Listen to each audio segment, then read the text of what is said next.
Hey folks, my name is Micah and I'm going to show you how I'm integrating machine learning into React to produce predictive FAQs.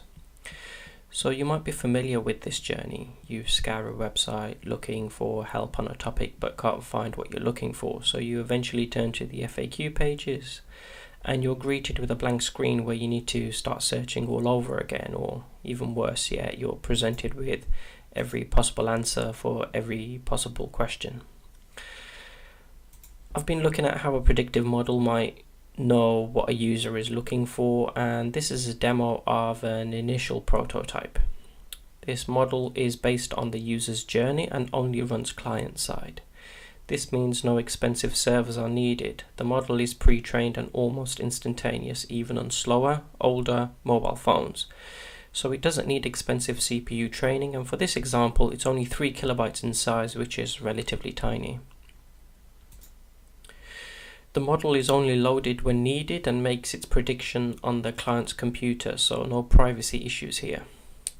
This means that users are presented with answers to questions they are likely to find useful, but still have the chance to continue looking for their answer if need be.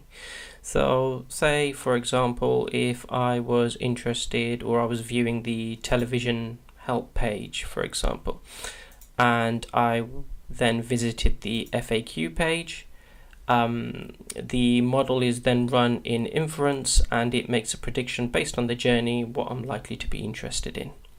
But say if I also visited the mobile help page as well,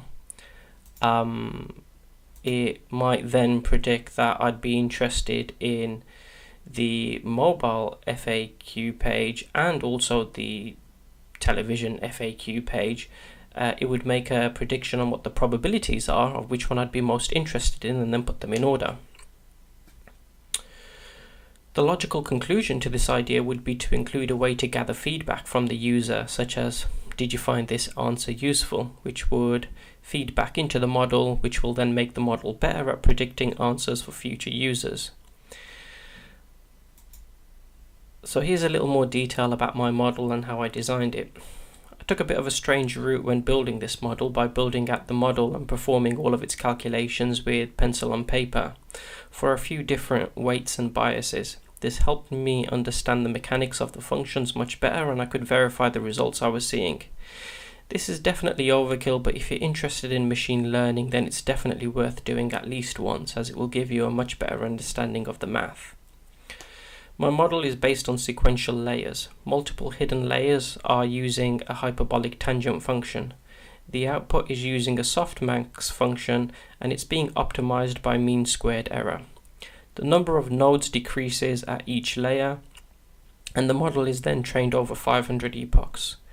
The model and its weights are then saved as a JSON and binary file, making them transportable. To make the model more effective, you could make it more granular, so instead of it making a prediction on which topic you might find useful, it could instead predict which individual answer you would be interested in. Anyway, I hope you found it interesting. Feel free to leave any comments in the any questions in the comments, or get in touch if you're interested in TensorFlow JS too. Thanks for your time. Thanks for watching.